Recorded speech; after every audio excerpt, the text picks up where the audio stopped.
ibihugu 34 byasohoye ku mugaragaro kwemeza ko abantu bahuje igitsina bashobora gushakana. Witeka umva gusenga kwanje, utaka kwanje kukugereho, gusenga kwanje gushima imbere yawe kumubavu, no kumanika amaboko yanje kube nk'igitambo cyane mugoroba. Reka ngusuhuze inshuti ya gusenga everyday, nizere ko mumeze neza mu bisanzwe kumwe naje Manirakiza Edouard, abari mu Rwanda shalom, abari muri Afrika mwese mwumva ikirundi n'ikinyarwanda n'ikinyamurenge n'ikinyabwisha shalom, turakunda ni gusenga everyday, ni gusenga buri munsi, n'usenga uzanesha ariko no gusenga uzaneshwa. Senga abari ku mugabane wa Burayi shalom, abari ku mugabane wa Asia shalom, abari ku mugabane wa Amerika shalom, abari ku mugabane wa Oceania shalom, huko kabira za gusenga everyday kumwe na pastor wa pastor. Muraho neza, Makuru yanyu turakomeye. Bamashima Imana, turashima Imana. Ego reba hano hejuru mugangi wanje, umugangi urahareba iwanje. Ego aburashima Imana, mwatangira musuhuza abantu. Turabasuhuza bene data, abo dusangiza ubutumwa bwiza, abadufasha kuri channel ya gusenga everyday, aho muri hose hatandukanye, mu turere dutandukanye, mu bihugu bitandukanye, imigabane itandukanye. Turabasuhuza mu izina rya Yesu Kristo umwami wacu. Muraho neza, tugiye kubagezaho ikiganiro uyu munsi wa none, kuko musanzwe mudufasha gusharinga mukabigeza ku bantu benshi bakumva ubutumwa bwiza. Murakoze, turabashimira buri gihe cyose. Imana iduhana umugisha. Mana turagushimiye, turaguhimbaje ugize uyu mwanya. Ni igitondo ciza uduhaye, utugeneye kubw'urukundo rwawe, kugira ngo twamamaze ubutumwa bwiza, ariyo nshingano y'itorero. Mana turakuraritse kugira ngo bahafi yacu, urarike imitima ya benshi kugira ngo bumve ubutumwa bwiza, bumve ijambo ryawe ribasha guhembura, ribasha kubakiza, ribasha kubereka inzira nziza. Ku ijambo ryera tubwira ngo ibyanditswe byera byahumetswe nawe, kandi bigira umumaro wo kwigisha no guhanira gukiranuka no gukosora, kugira ngo umuntu w'Imana wese agaragare ko ashitse imbere yawe, kandi agere mu rugero rwo gukora imirimo myiza yose. Ubane natwe, utangirane natwe, kandi usozanye natwe, ubutumwa buhembure, ubutumwa buhindure, tubyambaje mu izina rya Yesu, amena. Urakoze Pastor, muri isi hariho amahano akomeje kugaragarira mu misi y'imperuka Pastor, mu bihugu bitandukanye. Pastor uri budutangarize. Ayo mahano ateye ubwoba, kandi urebye hafi 70 amahano ni menshi, n'amahano y'ubwoko arahari y'ubwoko bwinshi, ariko amahano asa n'ahashingiye ku gitsina niyo yiganje mu mahano akwiriye mu isi. Sinzi impamvu, kuko turebye amahano ateye ubwoba, nubwo hari byinshi bitandukanye, ariko amahano ashingiye ku gitsina ni yo menshi cyane kuruta ibindi. Turatangara cyane iyo tugenzuye mu bihugu hafi biri hagati y'195 na 598, ibihugu biraho hafi. Ibihugu byose 34 bikaba byashize ku mugaragaro ibyakorwaga rwihishwa, nukuvuga ngo bajaga baravuga ngo ubutinganyi, homosexualité, lesbianisme, bakabivuga mu magambo. Ariko noneho ibihugu 34 byasohoye ku mugaragaro kwemeza ko abantu bahuje igitsina bashobora gushakana. Urumva ni amahano akomeza gukwira mu isi, kandi byose biri guturuka kenshi ku ntege nke z'itorero, kuko nabo bari muri ibyo bihugu 34 byinshi ni iby'abakristo, benshi ni abarokore, ariko bakaba bahamije neza ko bagomba kwemeza itegeko ryemera ko abantu bahuje igitsina bashakana. Uturutse ro mu gihe cy'Isodome Igomora, usanga amahano menshi yarabaye, ariko ubu ngubu yarushijeho kwiyongera kuko abantu banabaye benshi, kandi n'ubuhanga buba bwinshi, n'ikoranabuhanga riragwira. Abantu none ibyo bakora ugasanga amahano ariyongera, ariko ari mu ruhande rw'imibonano mpuzamitsina niyo menshi. Urebye neza ibihugu 34 ni byinshi, mu bihugu 196 ni byinshi cyane. N'ibihugu abantu batekerezaga ko ari ibihugu by'abarokore, ahubwo nabyo byafashwe n'ayo mahano. Amahano akomeye cyane, kuvuga ngo abantu bemeje neza kandi bafite amatorero, ko haba gusezerana ko abantu bahuje ibitsina. Ibyo bihugu biboneka mu Buraya, biboneka muri Amerika, biboneka muri Aziya, biboneka muri Afrika, Afrique du Sud niboneka muri Afrika, ariko ibindi byinshi biboneka mu Buraya. Ibyo bihugu nibyo byamamaje ubutumwa bwiza, nibyo byaforumye abamisiyonere, nibo bagejeje ubutumwa bwiza mu mahanga yose, ariko kandi nibo bahuye n'amahano akomeje gukwirakwira mu isi. Ibihugu bikurikira nk'Ubufaransa, Ubwongereza, Taiwan, Chili, Cuba, Etats-Unis, Norvège, Danemark na Suède b'abarokore, Irlande, Islande, ibihugu byinshi, Espagne, Belgique, Canada, gusezerana ko abahuje igitsina ari uburenganzira bwabo ko byemera, ariko ijambo ry'Imana ntabwo ribyemera. Oya, usomye mu Balewi igice cya 18 umurongo waho wa 20 kugeza 22 na gatatu birabujijwe. Ntabwo byemewe ko abantu bahuje igitsina bashakana. Oya, kuko birahanirwa kubona umugabo atinga undi. Abagore nabo baratingana iyo babyita lesbianisme, kandi ubusambanyi buriganje cyane mu mahano, kuko nabwo bufite ubwoko bwinshi. Kuko duhora tubivuga bugira ubwoko 10, ubwo bwoko 10 rero iyo bukomotseho amahano usanga ari menshi cyane. Ibihugu nk'ibyo byemeranije ko bigomba gushigikira ubutinganyi, abagabo bagashakana, abagore bagashakana, lesbianisme ikemerwa, homosexuality ikemerwa, samahano akomeje gukwirakwira mu isi.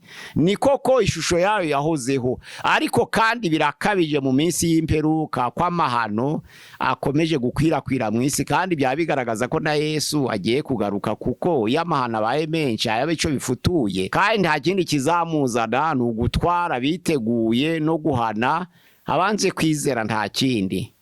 Norvège ni igihugu cizerwa ko kira abakristo, Danemark ni igihugu c'abakristo, Suède ni igihugu c'abarokore, Ubusuwisi bwarabyeme ni igihugu c'abakristo benshi, ariko bose barabishigikiye. Ibyo bihugu rero byemeye gukora amahano ku mugaragaro, ariko ayo mahano agarukiye ku rwego rw'abantu. Imana irabizi, Imana iziherezo ryabyo. Ihano rya nukuvuga ngo hari amahano, iryo ni ihano rya mbere. Ihano rya kabiri nuko igihugu nk'Ubudage ryemeye neza ko nta bukwe buri mwibizira bubaho. Inyapa de mariage inceste niko bavuze, ngo umuhungu ashatse yashakana na mushikiwe, umukobwa ashaka na musaza we, nuko umuhungu akundanye na nyina nta kibihana, umukobwa akundanye na se nta kibihana, umukobwa akundanye na nyirarume nta kibihana, umuhungu akundanye na senge nta kibihana. Ibindi nk'ibyo abantu bafitanye amasano bavuze ngo nta bukwe buri mwibizira, inyapa de mariage inceste, abavukana bashakana uko bashaka. Cyo ni igihugu c'Ubudage, ni igihugu cakomotsemo abaporoso gikomeye, ariko cabyemeje ngo nta bukwe burimwo ibizira. Umukobwa na musaza we, umuhungu na mushikiwe, umukobwa na se, umuhungu na nyina, umuhungu na nyina wabo, umuhungu na nyirasenge, umukobwa na nyirarume, umukobwa na se wabo, ngo nta inceste iba mu buryo bwo gushakana, ngo bafite umudendezo. Iryo ni ihano rya kabiri, cyangwa se ishano rya kabiri, twabyita ishano cyangwa amahano, ihano. Hakaba noneho ihano rya gatatu cyangwa ishano rya gatatu. Umujyi mukuru ukomeye Miami, urakomeye cyane muri Etats-Unis, ufite n'abaturage benshi, ariko wasohoye ku mugaragaro. Iryo ni ihano rya gatatu cyangwa ishano rya gatatu, ku mugaragaro kw'abantu bakwiriye gutandika cyangwa se gukora ubucuruzi bw'ibitsina ahantu hose hagera abantu benshi, kugira ngo umuntu wese ukeneye cyangwa uwiyumva ko akeneye imibonano mpuzabitsina abibone hafi. Noneho babisinyiye kugira ngo bije ku mayira ahantu hose hagera abantu benshi, hateranira rubanda, aho bakinira umupira hafi insengero za mosikiti ahegereye aho hantu hari amasoko, ahantu hari za kabare na za hoteli n'ibindi nk'ibyo, amahuriro y'abantu benshi. Abo bantu bemerewe kugura ibitsina ku mugaragaro, bemerewe kubicuruza ku mugaragaro, bemerewe kubitandika ku mugaragaro, bemerewe kubishira kuri etaraje ku mugaragaro. Nuvuga ngo Miami ni umujyi wari wizerwa kandi wari ufite n'icapiro ry'ibitabo ukomeye kandi ibitabo byo mu rwego rwa teolojiya. Ariko uwo mujyi wo wonyine wafashe umwanzuro wo gusinya kugira ngo ibicuruzwa by'ibitsina bije ku isoko ryose, bigere no ku masoko yose mpuzamahanga bafite uburenganzira. Iryo ni hano rya gatatu. Hano rya kane, igihugu ca Canada ni igihugu kigira abakristo benshi, ariko ku mugaragaro ryemeje ikintu citwa bestialite. Bestialite babyita zoofili mu yandi magambo. Abantu aho bageze mu rwego rwo kurarikira amatungo, inyamaswa zitandukanye, inyamaswa zigashakana n'abantu, inyamaswa zakunda abantu zikabashaka zikabana nabo, abantu bakunda inyamaswa bakazishaka bakabana nazo, nyinshi bakazitoza ndetse bakitoza no kuzitoza kubana nazo no kuziha ibitekerezo biganisha kuba nk'abantu, kugira ngo nabyo ubwabo byibwire gushaka abantu n'abantu bibwire gushaka amatungo. Zoofili cyangwa se bestialite yemejwe ku mugaragaro muri Canada, mu gihugu cyose. Abantu bose bashaka kubana n'amatungo babyemerewe, amatungo yose yifuza kubana n'abantu yabyemerewe. Ni ukuvuga ngo ku mugaragaro. Iryo ni hano rya kane mu gihugu cya Canada. Biteye ubwoba rero, kandi impamvu nta yindi ni uko itorero ubutumwa bwiza ryahawe ritashohoje inshingano ikomeye ya Yesu Kristo yo guhindura abantu. Bumvise ubutumwa bwiza ngo babege Yesu, ariko babigisha kuvuga Yesu, ntibabigisha guhinduka. Bababwira iby'ijuru, ntibabigisha kubaka ubwami bw'Imana ngo butangirire hano mu isi. Ko iyo abantu bahindutse, ubwami bw'Imana butangira hano mu isi. Mu gitabo ca Luka, ubutumwa bwiza uko bwanditswe na Luka, igice ca 17 umurongo wa 20, n'abafarisayo babazaga Yesu aho ubwami bw'Imana buri. Ijambo ry'Imana riratubwira ngo Yesu yarabasubije ngo ntabwo ubwami bw'Imana buza kumugaragara ngo abantu bavuge ngo ngubu ngo buriya, oya, ahubwo ubwami bw'Imana buri hagati yanyu. Sinyifi Yesu Kristo naza gushikira itorero, azashikira itorero n'abiteguye biyejeje kandi bahindutse, ariko bari hano ku isi. Abo ntibazashikira. Nizo mpamvu abo bantu babaye ibyaremwe bisha, kuko bari muri Kristo. Ijambo ry'Imana rivuga ngo iyo umuntu ari muri Kristo aba icyaremwe gisha, ibya kera byose babigiye byose bigahinduka bisha. Ijambo ry'Imana rivuga ngo byose byaturutse ku Mana yiyunze natwe ku bwa Kristo Yesu, ikadusigira ijambo ry'umwuzuro kugira ngo tubashe kunga Imana n'abandi. Kunga Imana n'abandi ntabwo ari ukubazamura, ahubwo kunga Imana n'abandi ni ukubahindura. Kuzamura ni umurimo wa Yesu Kristo, kuzamurwa kw'itorero, ariko twe icyo dushinzwe ni uguhindura abantu bakaba ibyaremwe bica, bakabanza kubaka ubwami bw'Imana mu mitima yo bukaba muri bo, maze Yesu akaza gushikira abari mu bwami bw'Imana. Itorero ntabwo ryashoje iyo nshingano kugira ngo rihindure benshi, ahubwo inshingano ryubatse abantu, abanyedini bo kubwira abantu ubwami bw'Imana batarimo, badafite. Nizo mpamvu intege nke zaturutse kuko itorero ritashoje inshingano ikomeye yaryo.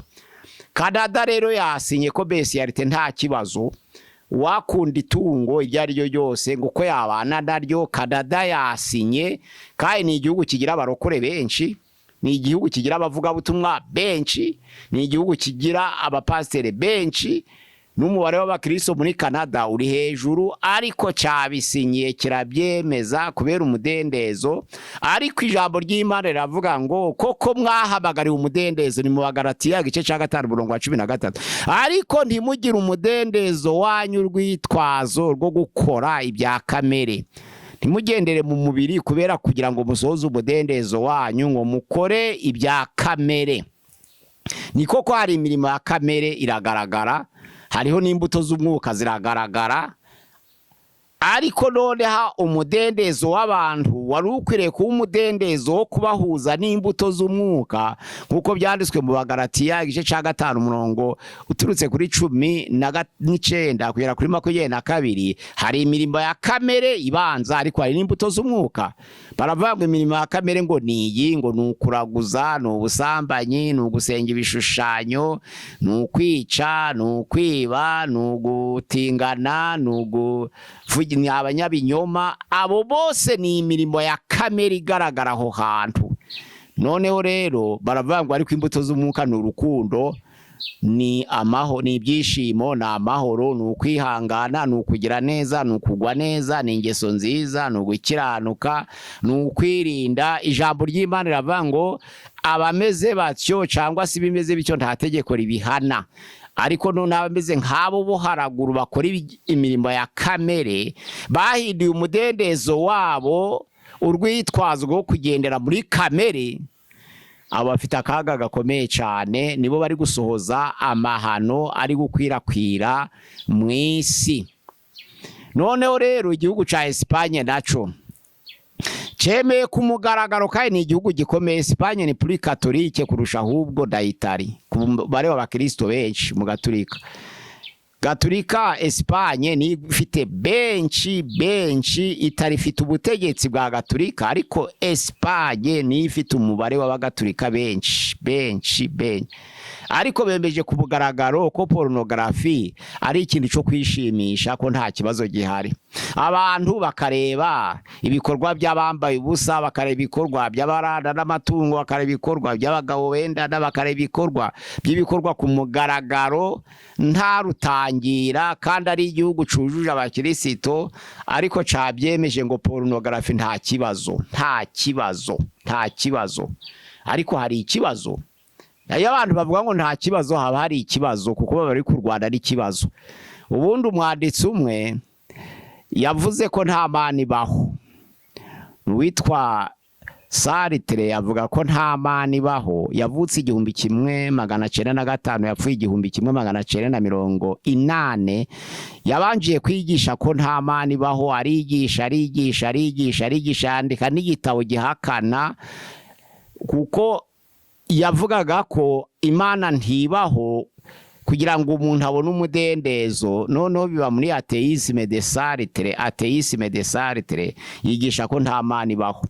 Ariko igihe kimwe umupasiteri aja kumureba, kumusura, yaravuye Lubumbashi, amusanga mu Bufaransa, agiye kumubaza ukuntu yabonye ko nta Mana ibaho, ukuntu yabibonye. Amwereka igitabo yanditse kivuga ko nta Mana ibaho, kiri muri atheisme de Sartre.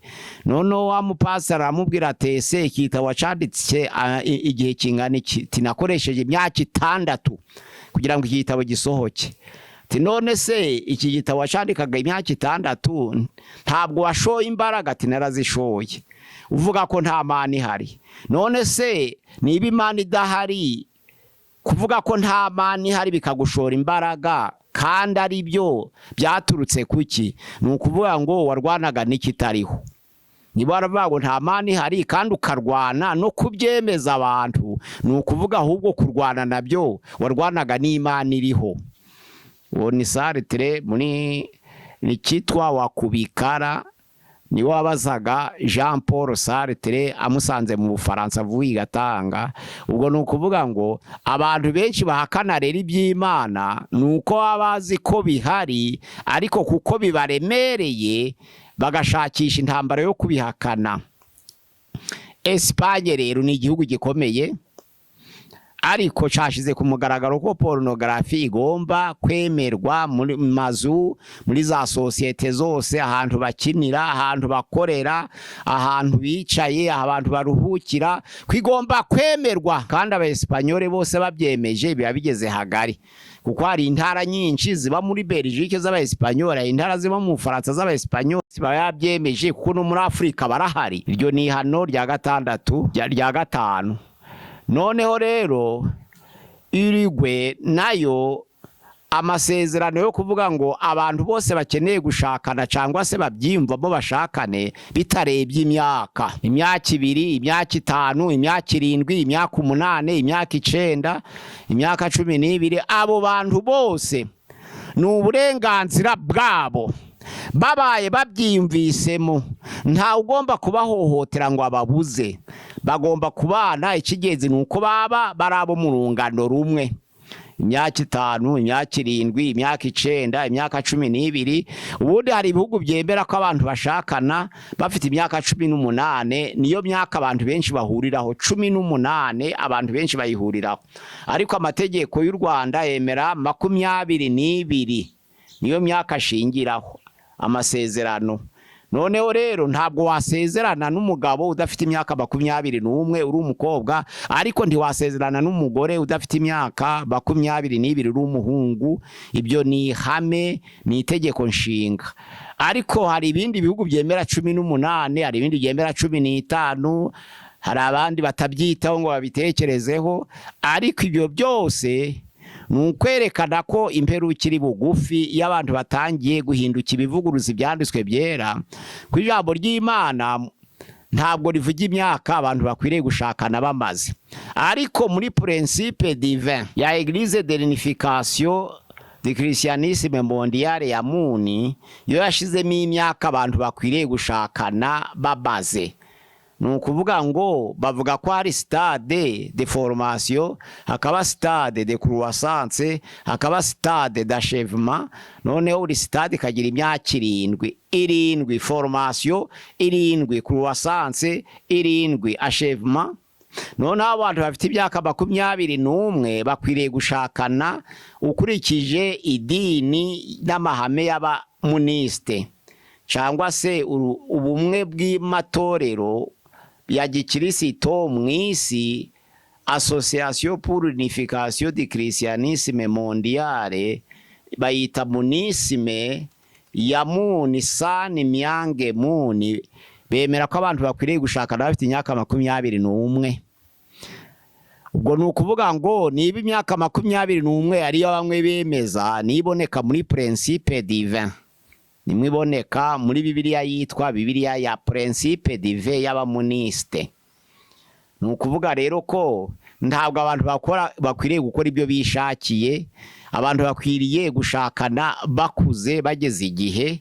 Ariko noneho Uruguay yanze, bavuze bati noye umuntu wese akeneye kumva ashaka kugira uwo bakundana yakora ubukwe batitaye ku myaka baba bamaze, batitaye kuri iyo myaka. Ubwo rero n'ukwitonda, amahano yakwiriye isi hose. Urebye igihugu nka Leta z'Ubumwe za Amerika zemeje ko amadini ya Satani akwiriye gukorera mu isi yose, kandi nibo batubyaje ubutumwa. Urebye abantu b'abanyabubyutse bose bavuye muri Amerika, utangiriye kuri William Mirere ni umumerika, William Mario Branham ni umumerika, Joseph Smith ni umumerika, Charles Taze Russell ni umumerika, Elena White ni umumerika. Ni ukuvuga ngo bari abantu bazanye ububyutse bwo mu 1800 muri 18e siècle, nibo babaye intandaro yo gusakara k'ubutumwa bwiza mu isi, kuko bahitaga isi nsha ariko igira ububyutse bukomeye. Ndetse ahubwo na Joseph Seymour, William Joseph Seymour na Charles Fox Parham na Amerika nabo bazanye ububyutse bwa Gipantekote. Uretse John Wesley w'umwongereza, ariko Fox Parham nubango Charles Fox Parham na William Seymour n'abantu bazanye ububyutse bwa Gipantekote. Bose bakomoka muri Amerika. Amerika cyari kizwe nk'igihugu cy'ububyutse, ariko cyasinye yuko amadini ya Satani agomba gukora ku mugaragaro nta nkomyi. Urumva amahano yakwiriye isi. Bene data rero nukuba maso, ubwo rero ibyo bihugu 34 byasinyiye homosexualité na lesbianisme ni ababisohoye ku mugaragaro, ariko ababifite rwihishwa ni benshi cyane biragaragara, kuko nabo babisohoye ariko basanzwe babikora, babangiye kubishira ku mwigerageza, babyemeza bamaze igihe kirekire. Hari n'abandi babishira mwigerageza ngo barebe. Abo nabo rero itorero rigomba kuba maso, abitorero bakaba maso, bakamenya ko igihe cy'imperuka kiri kwegereza. Iyo habaye bidasanzwe nk'ibyo bigakongeza uburakari bw'Uwiteka, kandi itorero naryo akaba ari inshingano zayo kugeza ubutumwa bwiza bw'ukuri mu mahanga yose, kugira ngo abantu bose bahinduke ibyaremwe bisha, noneho bave mu ngeso mbi. Nicyo itorero ryahamagariwe kuzuza misiyo yaryo. Ubwo rero amadini ya Satani agiye gutangira gukora ku mugaragaro. Uko azakora ntitubizi. Hari amadini adashingiye kuri Kristo ariko batavuga ngo na ya Satani, ariko adashingiye kuri Kristo, ariko noneho iryo dini ryo rigiye gukora rishingiye, ayo madini azashingira kuri Satani, nk'uko amadini ya Gikristo ashingiye kuri Yesu nk'urufatiro. Kandi Yesu avuga ngo kuri urwo rutare nzubaka itorero, nuko ari we mukuru w'itorero. Ubwo rero itorero ni umubiri wa Kristo, Yesu Kristo akaba umutwe waryo, kandi abera baririmo bakaba bose ingingo z'umubiri we. N'iryo dini rya Satani naryo ubwo noneho rero ni mupinga Kristo. Ubwo ni Satani uri kugerageza kurwanya ibikorwa bya Kristo kugira ngo aswanye itorero, asenye itorero. Ariko Bibiliya yaramwambaganye iravuga ngo iryo torero ryubatswe ku rutare, ntabwo amarembo y'ikuzimu azarishobora. Iyo myuka mibi yose iva ikuzimu, iyo myuka iva mu kirere, abo badayimoni bava mu mpande zitandukanye, ntabwo bazashobora kurwanya itorero na hato.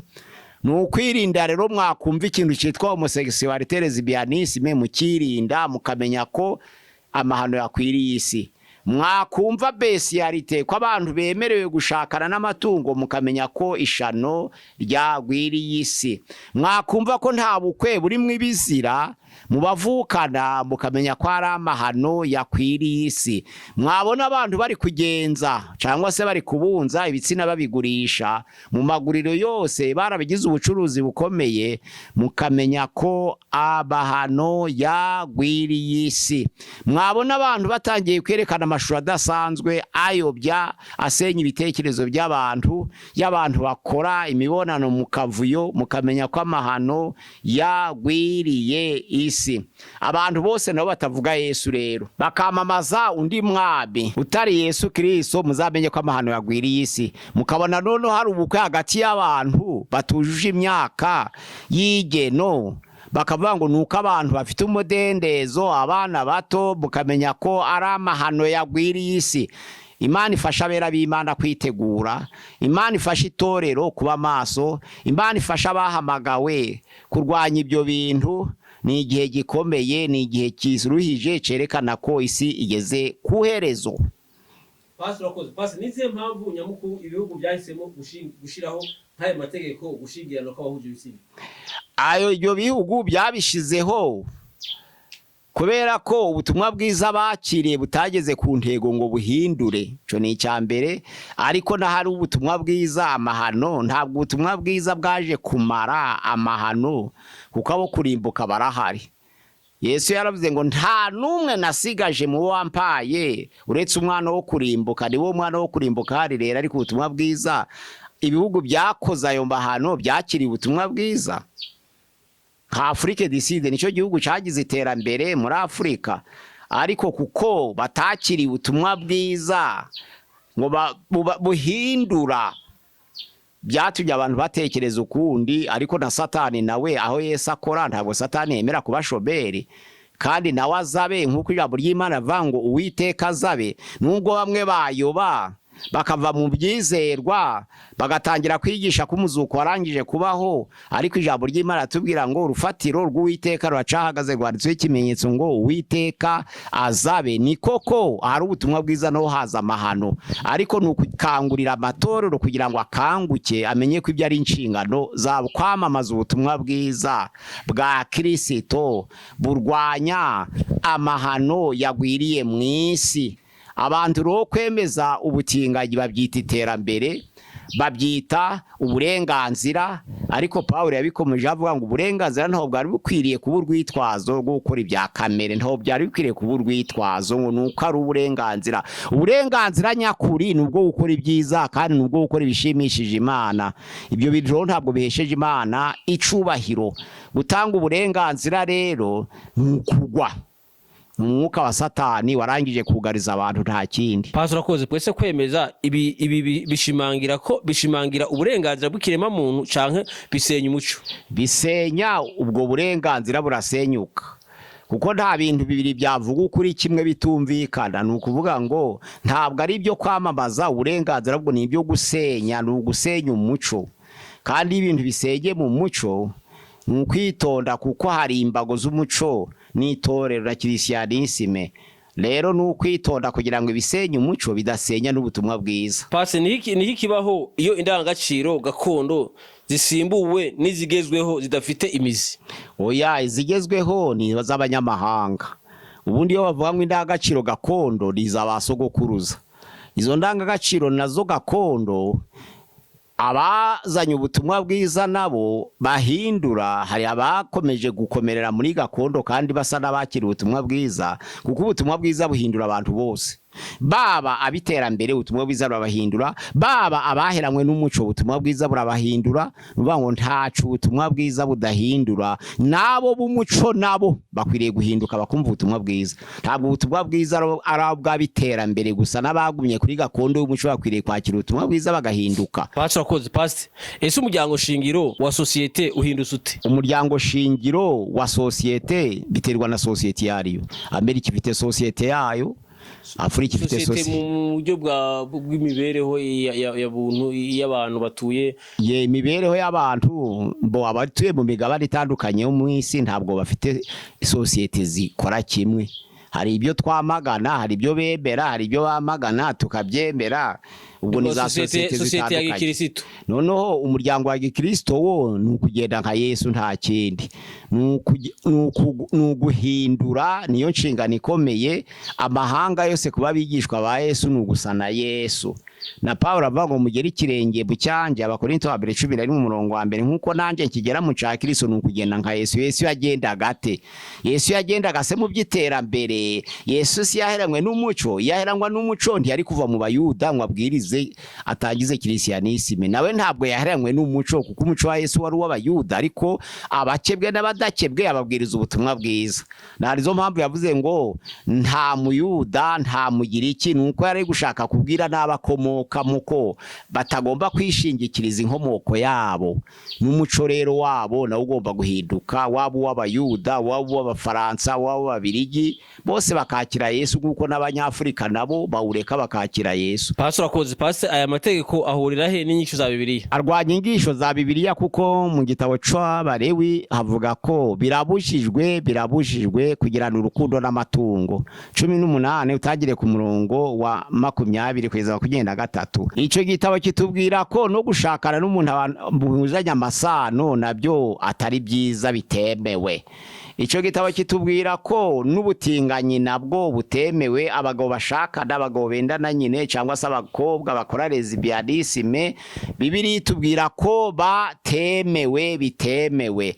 Uretse ko Pawulo yakomoje ko hari n'ababuzanya kurongorana. Noneho amahano aza mu buryo butandukanye. Harazana amahano yo kurongoranya bagahuza ibidakwiye, ariko hari naza amahano yo kubuza abantu, noneho kubabuza. Muri Timoteyo ya mbere igice ca 4 umurongo wa mbere kugeza ku murongo wa 5 havuga imyuka iyobya, bavuga inyigisho z'abadayimoni, z'abantu bafite ibyaha, inkovu z'ibyaha mu mitima yabo nk'izubushe barabivuga. None baravuga ngo abo bantu babuzanya kurongorana, kandi Imana yarategetse ko abantu bagomba gushakana niba babyemeye. Itegeka gukuziririza ibyo kurya Imana yaremye kugira ngo abantu baje barabanza gushimba babirye.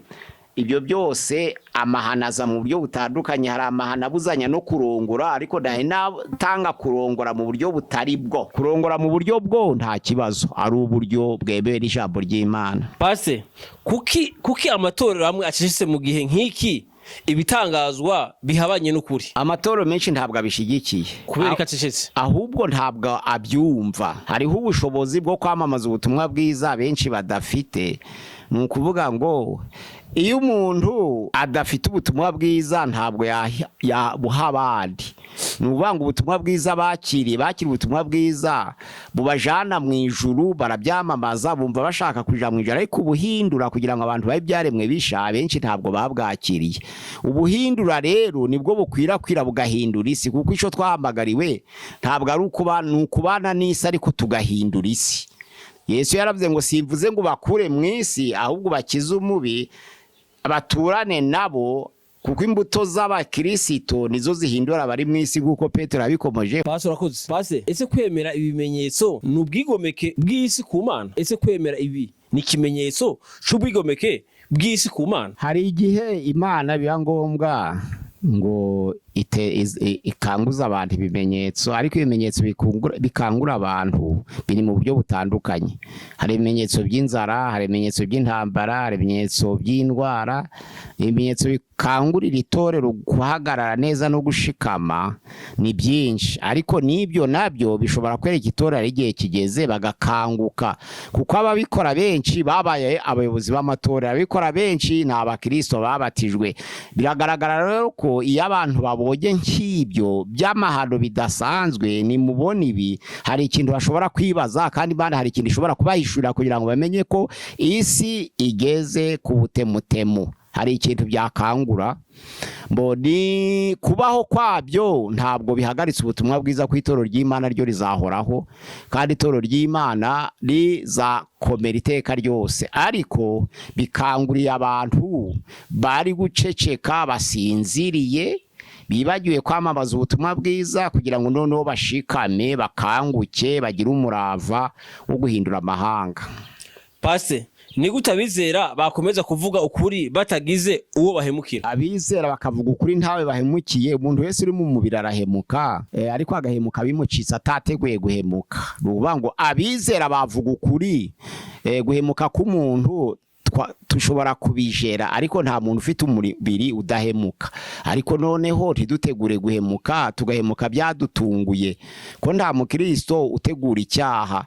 Mu Migani igice cyaho ca 24:16 haravanga umukiranutse naho yagwa karindwi yabyuka, bisobanura ngo uko kugwa karindwi akabyuka nuko ari umuntu, ariko noneho ntabwo yateguye icyaha ngo akiramiremo. Abantu bakora ibyaha ariko ntibaramire mu byaha. Ni gute ihinduka ry'indangagaciro ku rwego rw'isi ryerekana imisi y'imperuka? Kuko Bibiliya ivuga ngo hazaba ibi, nibitaraba bizaba, nibitaraba bizaba. Noneho rero iriya jambo ryo muri Timoteyo ya 2 igice ca 3:1-5 harimo ngo bazakunda ibibanejeje aho kunezeza Imana, bazakora ibiteye isoni. Gukunda ibibanejeje aho kunezeza Imana biri muri ibyo bintu biri gukorwa mu minsi y'imperuka. Umuntu akumva ikintu kiramunyuze nico ashaka, ariko ntatekereze ngo mbese Imana yo biyihesheje icubahiro. Naho ngaho bituruka gukunda ibibanejeje aho gukunda Imana. Ese pasi, ese ibi ni ikimenyetso cyuko isi iri kure y'Imana kurushaho? Ntabwo isi iri kure y'Imana, Imana iba hose. Yego. Abo bantu bakora amahano bose bari kumwe n'Imana. Yego. Ariko barahindukiriye bayitera umugongo. Imana ntabwo yadutera umugongo, iri kumwe natwe. Ariko umuntu ashobora kuba kure y'Imana. Ariko umuntu ashobora kuyitera umugongo. Kuba kure ni mu buryo bw'umwuka, ntari distance y'umubiri, kuko Imana iba hose kandi kabera icarimwe. Umuntu ashobora kuyitera umugongo akayibagirwa, akabera nk'itorero ry'Isarudi, aho rivuga ngo wandikire marayika w'itorero ry'Isarudi ngo ufite imyuka 7 y'Imana n'inyenyeri 7 z'Imana, aravuga amagambo ati ufite izina ry'ukuriho nyamara ukaburi intumbi. Ntabwo ari uko iyo ntumbi iri kure y'Imana, nuko iyo ntumba ahubwo itamenya Imana. Niho gituma icyaha cyitwa iciza naho iciza kikitwa icyaha. Oya, bo nubuyobe, kandi Satani ari mu kazi. Ni inshingano ya Satani yo kwereka abantu ibibi akabyita byiza, kuko mu bintu byose akora, uturutse ku Bisirayeli bari mu Egiputa, ikintu ca mbere Satani arusha ibindi ni ukwigana. Nta kindi azi, kwigana. Afata bya bindi bibi akerekana ko ari byiza, none kuko ari umushukanyi, abantu bakibwira ngo baracari mu byiza kandi bari mu bya Satani yise byiza atari byiza. Arahari rero azi kwigana, ngira ngo Mwegiputa ubwo Mose shiraga inkoni yajugunyaga inkoni hasi gahinduka inzoka, na Satani yarabyiganye wihanze muri Farawo. Azi kwigana rero, ariko abantu kugira ngo abajugunye mu rujijo bagire ngo nabyo ni ukuri, ni Satani, ni imirimo ya Satani. Ariko akagira ingabo ze, akagira abagaragu be. Pastor, ni iki twakora igihe amategeko y'abantu anyuranya n'amategeko y'Imana? Hari imbago z'ibyanditswe byera zigomba kutwereka aho bigeze, kuko ntabwo Imana yadutegetse gutandukana n'abantu, kandi ntiyadukuye mu isi, kandi si igira ubuyobozi bwayo, kandi Imana ntabwo yadukuye mu buyobozi bw'isi, natwe turi bamwe muri bo. Ariko ibitambikire bikaja gusenya ku buryo birenga imbago zubatswe n'Imana, ibyo ni by'abantu bemera kuzira. Ibirenze imbago ni by'abantu bemera kuzira. Ntabwo abantu bazira ikintu cyose, ahubwo ni icarenze imbago cyangwa ingabano z'umurimo z'ubwami bw'Imana, ni c'abantu bemera kuzira. Ariko abaturage baba bakristo bari muri butegetsi bw'isi. Pastor, se gukurikira Kristo Yesu mu minsi y'imperuka bisaba igiciro ki? Nukwizera nta kindi. Ijambo ry'Imana avuga ngo ni watuza akanwa kawe ko Yesu Kristo ari ubwabi, kandi ukizera mu mutima wawe ko Imana yamuzuye mu bapfuye, urakizwa. Nta kindi, ni ukwizera. Nta giciro, nta bitambo by'amatungo nk'uko byaga mu gihe cya kera. Igitambo ni umutima w'umuntu. Pastor, niki twagumana ni gute twagumana urukundo mu bantu ariko ntitureke ukuri? Kugumana urukundo se ni gute twagumana urukundo mu bantu ariko ntitureke ukuri? Urukundo mu bantu ntabwo rurwanya ukuri, kuko Abakorinto ba 2 igice cya 13:8 aravuga ngo ntaco twakora ngo turwanye ukuri uretse kukurwanirira. N'urukundo ni Imana ubwayo. Rero ntabwo binyura, ahubwo abantu bose bafite urukundo bavuga ukuri, ko ntabwo waba ukunda bugeze ngo ububeshe, kandi ijambo ry'Imana avuga ngo ukunde bugeze nk'uko wikunda. Ntiwaba ukunda Imana ngo uyibeshe, ko ijambo ry'Imana avuga ngo ukundishe Uwiteka umutima wawe wose, imbaraga zawe zose, ubwenge bwawe bwose, kandi ukunde mugenzi wawe nk'uko wikunda. Pastor, ni gute twamenya ukuri mu isi yuzuye amakuru avangavanga? Ukuri kuzuye gufitwa na Kristo, kuko Yesu aravuga ngo ninjye nzira n'ukuri n'ubugingo. Nta wundi muntu uvuga ngo niwe nzira n'ukuri n'ubugingo. Yesu Kristo niwe ufite byose. Uri muri we rero yamenya iby'ingenzi byamuhesha ubugingo, kuko ni ukuri n'inzira n'ubugingo. Pastor, ese niki gituma abantu benshi bakurikira ibyigishwa n'abantu kuruta ukuri? Ukuri niko kwigishwa n'abantu ahubwo, kuko ijambo ry'Imana riravuga ngo nimuguma mu ijambo ryanje muzamenya ukuri, kandi ukuri niko kuzaba batura. Ni muri Yohana 8:31 na 32 aravuga ngo nimuguma mu ijambo ryanje. Yesu yabwiraga Abayuda bamwizeye, muzaba bigishwa banje nyakuri, namwe muzamenya ukuri, kandi ukuri niko kuzaba batura. Ukuri rero nta handi inyigisho zaboneka nzima zitari mu uko kuri, kandi ukuri ni ijambo ry'Imana. Pastor, ni gituma abantu benshi bakurikira ibyigishwa n'abantu kuruta ukuri? Ibyigishwa n'abantu bisubiza vuba, ukuri gusaba kwihangana akenshi. Nizo mpamvu abantu bahitamo iby'abantu, kuko byo bigaragarira amaso, ntabwo ari byo gutegereza kureba ku bitaboneka. Ku ijambo ry'Imana avuga ngo twe ntitureba ku biboneka, ahubwo tureba ku bitaboneka. Ariko benshi bareba ku biboneka, kuko ijambo ry'Imana avuga ngo ibiboneka ni iby'igihe gito, ariko ibitaboneka ni iby'iteka ryose. Abantu benshi bakunda ibiboneka, kandi ari iby'igihe gito. Pastor, ese gutuza no guceceka kwacu biterwa no kutamenya cyangwa gutinya? Ubundi inshingano ikomeye y'itorero, Abafilipi igice cya mbere 29 avuga ngo ntabwo twahamagariwe kwizera gusa, ahubwo twahamagariwe no kubabazwa ku bwa Kristo. Abantu benshi bakunda kwamamaza, ariko yumvise ko nyuma yo kwamamaza hariho umubabaro baracogora. Nanizo mpamvu Yohana yabyeretswe neza, yerekwa agatabo kari mu ntoke za marayika, yaragiye gusingira, ijwi rikamubwira ngo akira kari agatabo kari mu ntoke ze, akakakira akagaconshomera. Ijambo ry'Imana ravuga ngo mu kanwa kamuryohera nk'ubuki, ariko kageze mu nda karasharira. Abantu bamamaza ubutumwa bwiza, ariko ntibitegura ingaruka y'ubutumwa bwiza bamamaje, ko nyuma yabwo hariho akarengane. Akarengane k'itorero kaza gakurikira ubutumwa bwiza bw'ukuri. Noneho rero abantu bamamaza ubutumwa bwiza badashaka ko bukurikirwa n'akarengane. Ubwo ni ukuvuga ngo iyo budashaka ko ubutumwa bwiza bukurikirwa n'akarengane, mukura mukurigide.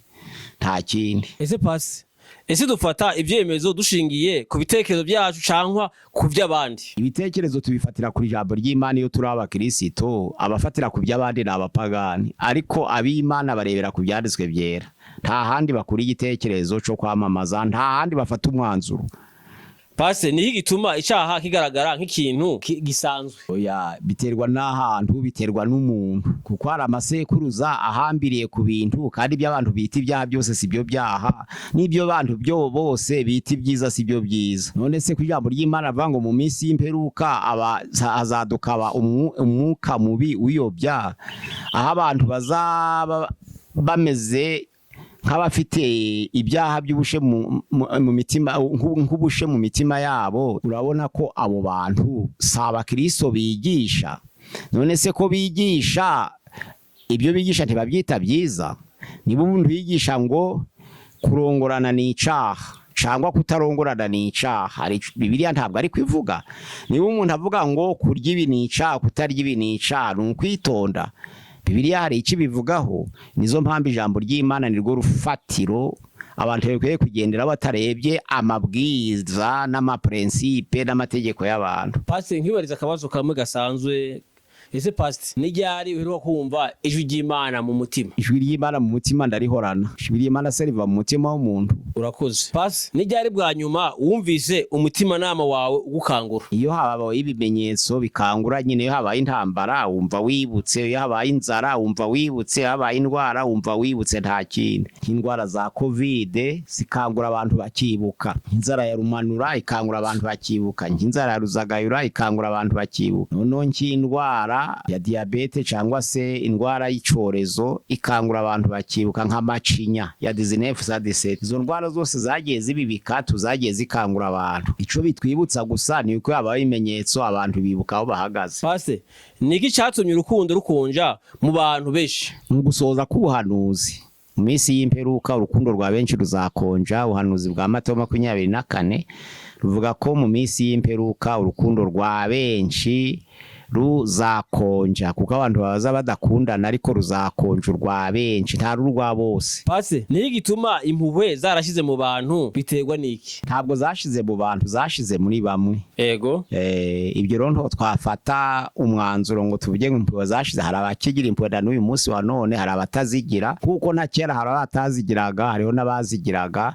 Nuko ariko iyo abantu bakomeje kwiyongera, ubona abanyamafuti babaye benshi, ukagira ngo nibo babaye benshi. Tuvuge niba umuntu akoze icanka Kayini, Witeka umva gusenga kwanje, utaka kwanje kukugereho, gusenga kwanje gushimwa imbere yawe, kumubavu no kumanika amaboko yanje, kube nk'igitambo ca nimugoroba.